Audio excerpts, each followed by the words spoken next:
Hi, my name is Nicole Naditz and I will be your facilitator for this self-paced course called Teaching Digital Citizenship.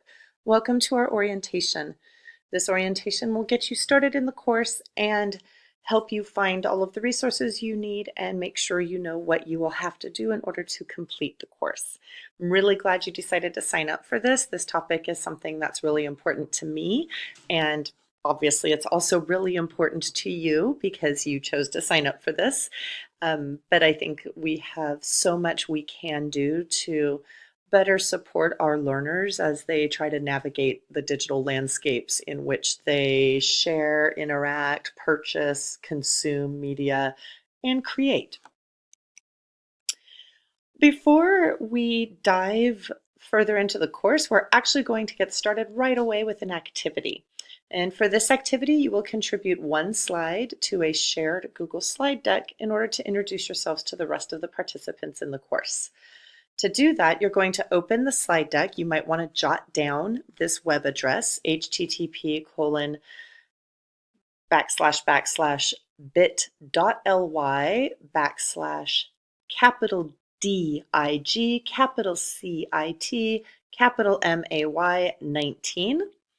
And then when you open that slide deck, if it says that you need permission, it means that your computer probably thinks you're trying to use your Gmail Google account. So just hover over your initials or picture in the upper right-hand corner, click on that, and it'll let you switch accounts and sign into your San Juan account. Once you get there, pick any empty slide, and if there are no empty slides left, just add an empty slide and use pictures, text, GIFs, Bitmojis, whatever you would like to tell us who you are and why you're interested in this course.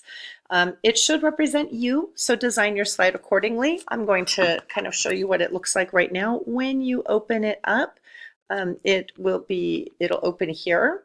I've done a very boring one as a model. You are not required to be as boring as I was.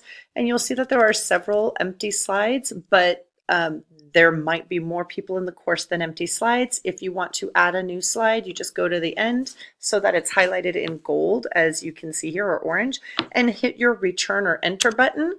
And now there's 11 slides, and it will just add a new slide for you right there. So go ahead and pause the video. Go ahead and pause the video and jot down this address and then click on it, and it'll bring you to that slide deck. Complete the activity, and when you're done, return to the video.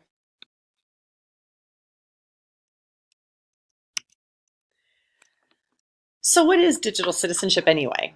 It's something that doesn't seem to have one concrete definition. There are actually a lot of groups who provide work and resources to foster digital citizenship, and they all have a slightly different definition, if they even crafted a specific definition. For example, Google has a program called Be Internet Awesome, and it's a program that's free and that teachers and students can use. However, it doesn't encompass all of the elements of digital citizenship, which is why we're not necessarily using that program as a sole resource, although you could certainly use it as a supplemental resource for students who are interested. Common Sense Media, which provides a lot of services to families as well as to teachers around online tools. They provide reviews of websites, they provide reviews of books and media and apps and TV shows for families. They also provide an entirely free, completely online digital citizenship curriculum that is set up for the different grade bands and is designed to work alongside the content standards you are already doing. So if we take a look at what Common Sense Media has to say about digital citizenship, we find that there's really a lot to digital citizenship. And I'm going to go down to this next page here. I'm going to zoom in a little bit.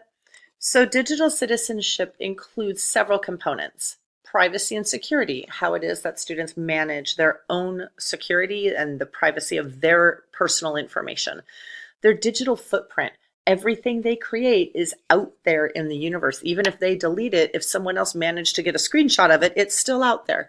So digital footprint can be a very positive thing and contribute to a great online reputation for their creativity and for their thoughts and the thinking that they're sharing. but their digital footprint and reputation can be harmful as well if they are not being responsible with what they are putting out in the world. Self-image and identity, to explore their digital lives and focus on the way they present themselves online versus the way they present themselves offline, and the degree to which those are or are not the same. Understanding creative credit and copyright, that just because they saw it on the internet doesn't mean they are free to use it, and how they can find resources and appropriately cite the resources that need to be cited. Understanding how, with these tools that allow them to constantly be connected to others, how to really use interpersonal and intrapersonal skills to build and strengthen positive online communication and be part of positive online communities. Information literacy, how they find, evaluate, and use information effectively, how they sort through the fake news, how they sort through what is actually advertising, not a news article, and so on. Understanding what cyberbullying is, what to do about it, how to avoid being a part of it or contributing to it, what to do if you feel like you're a victim of it.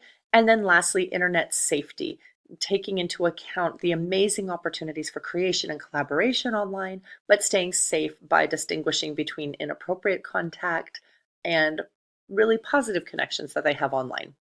So all of those together comprise good digital citizenship. Now, we're going to be using the Common Sense Media curriculum for this course, but I should let you know that a change is coming. They've been in the process of updating their entire curriculum, K-12. They've already finished updating grades 3 through 5, and they've also updated grades 6 through 8. They have not yet released the updates for grades K through 2, which would also in our case include transitional kindergarten, and they have not released the updates for grades 9 through 12. Those are coming in the fall, but they aren't ready in time for this summer course. So we will have some activities in the course that use the original scope and sequence, and we will have others that are using the newly updated curriculum, depending on what it is that you're looking at. So now we're going to talk about how to get to the course and what your course expectations are. The way you find the course is actually everything you need is in Google Classroom. So the best way to get there is to log into Portal and access the Google Classroom tiles. And when it opens, I highly recommend you check the avatar in the upper right-hand corner. Again, that is the circle with either your picture or your initials in it, especially if you use Gmail on that same computer, just to be sure it's opening up your San Juan account. Once you're there and you're signed in with your San Juan account, you're going to click on the plus symbol in the upper right-hand corner and choose Join a Class. And then you're going to enter this code, which you might want to write down because you're going to be going there shortly. V like Victor, STGIJR. And that will give you access to our course. And so the way you're going to navigate the course is primarily by going straight to the classwork button in Google Classroom, because everything there is much more thoroughly organized and easier for you to find. It's all in order, it's organized by unit, whereas the stream is just a list of every single thing that's been posted. You'll notice that in Unit 1, everything is required, but one of the things you'll have to do is actually signify your participation or your agreement with the terms of participation in the course. So we're going to do a couple of things right now.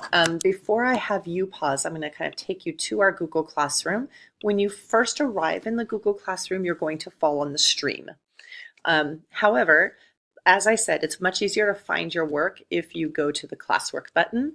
At the top, these are, for example, the orientation slide deck, a chance for you to evaluate this orientation, a Padlet where you can share your ideas and resources freely at any time.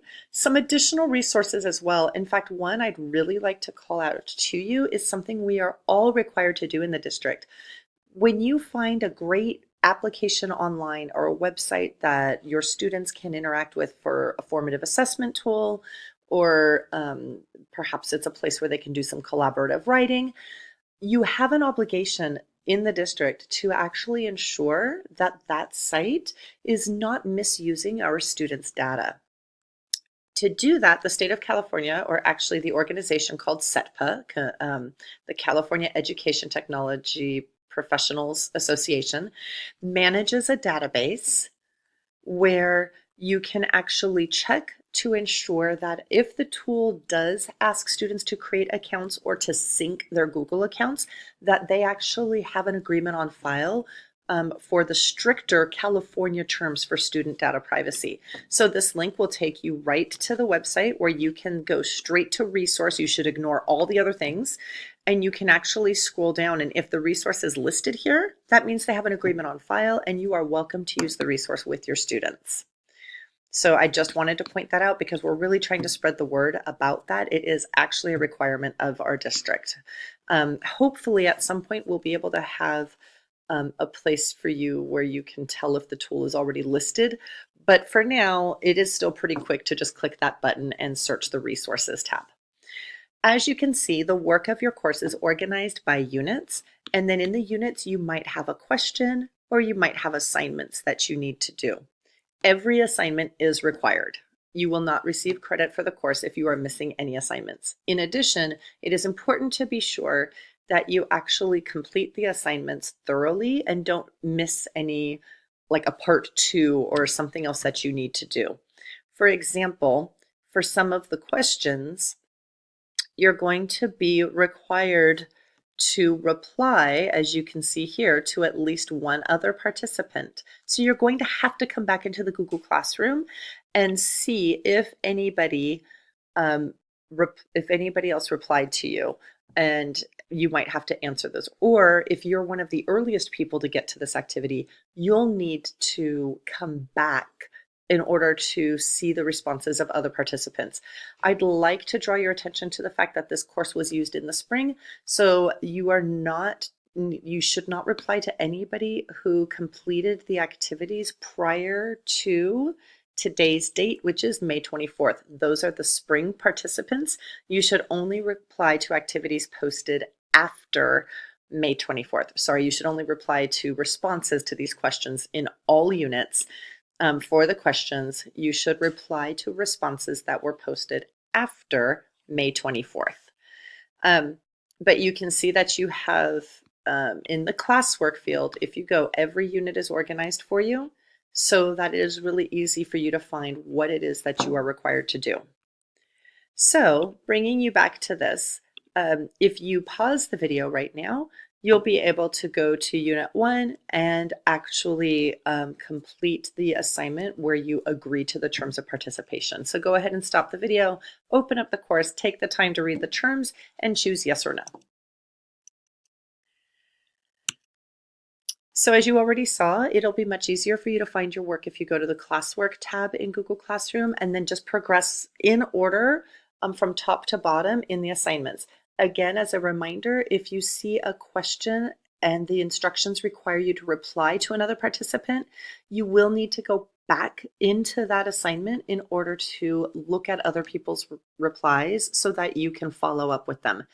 And you would only be replying to people completing the work after May 24th. The deadline for you to complete all of your work and submit your evidence of completion is August 9th of this year. That is a firm deadline because we will be again turning the course over to restart the course in the fall with new participants. Feel free to give me feedback. You'll actually find this form in the Google Classroom. So you can't click on it in this video, but that's okay because in Google Classroom, you'll see a resource called Evaluate This Orientation, and you'll be able to give me feedback there. If you should have any other questions, I am a 12-month employee, so I will be working all summer, so feel free to email me at nnaditz@sanjuan.edu, and I look forward to hearing from you, and I especially look forward to interacting with you in this course as we explore the elements of digital citizenship and consider how we can foster good digital citizenship skills with our learners by doing what we are already doing in classes aligned to standards and just adding in the relevant digital citizenship components. Thanks again.